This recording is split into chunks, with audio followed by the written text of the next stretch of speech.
मुंबई समेत देश के बड़े शहरों में आज भी अवैध बांग्लादेशी नागरिकों की भरमार है। राजधानी दिल्ली हो या फिर आर्थिक राजधानी मुंबई, हर शहर में बड़े पैमाने पर ये घुसपैठिए रह रहे हैं। इसके अलावा छोटे छोटे शहरों में भी चोरी छिपे ये लोग सालों से रह रहे हैं। हालांकि पुलिस और प्रशासन की तरफ से घुसपैठियों को बाहर निकालने के लिए लगातार कार्रवाई की जा रही है। इसी कड़ी में मुंबई से सटे थाने के अंतर्गत आने वाले कल्याण की कोलसीवाड़ी पुलिस ने अवैध रूप से रह रहे एक बांग्लादेशी दाम्पत्य को गिरफ्तार किया है। पुलिस ने विठलवाड़ी की जूनी सोनिया कॉलोनी से इनकी गिरफ्तारी की है, जहां ये दोनों पति पत्नी कई सालों से रह रहे थे। गिरफ्तारी किए गए आरोपियों की पहचान 37 साल की अंजुरा हसन और 44 साल के कमल हसन के रूप में हुई है।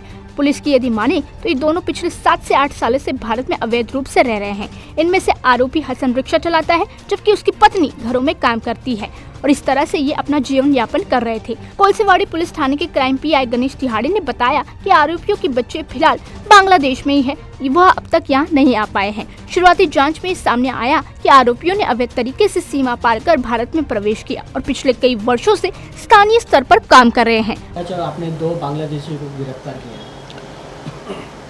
कल कोलसीवाड़ी पुलिस थाने के हद्दी में खड़े गोलौली में जो जूनी सोनिया कॉलोनी है, उसके 4 नंबर 7 घर नंबर 5 में एक महिला जो अंजुरा मोहम्मद कमल हसन करके है और एक उसका पति है जो मोहम्मद कमल हसन मोहम्मद अजरद अली, ये दोनों बांग्लादेशी नागरिक हैं। वो भारत में बिना पासपोर्ट और वीज़ा के वास्तव करते हुए मिले हैं हमें।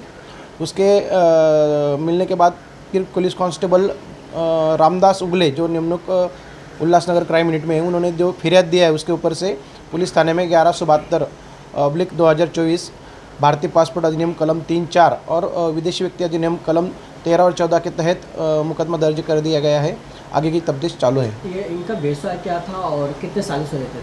वो जो दाम्पत्य मिला उसमें से जो उसका पति है वो किसी ड्राइवर का मजदूरी काम करता है और उसकी वो हाउस वाइफ थी उसके साथ।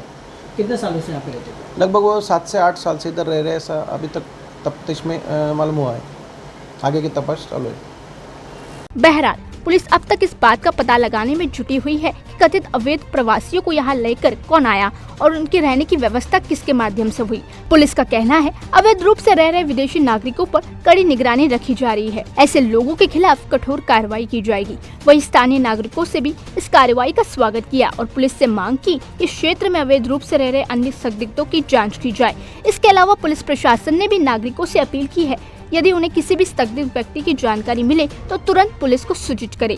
अवैध रूप से सीमा पार कर भारत में बसे ये विदेशी न सिर्फ स्थानीय लोगों के लिए परेशानी खड़ी कर सकते हैं, बल्कि अपराधों में भी शामिल हो सकते हैं।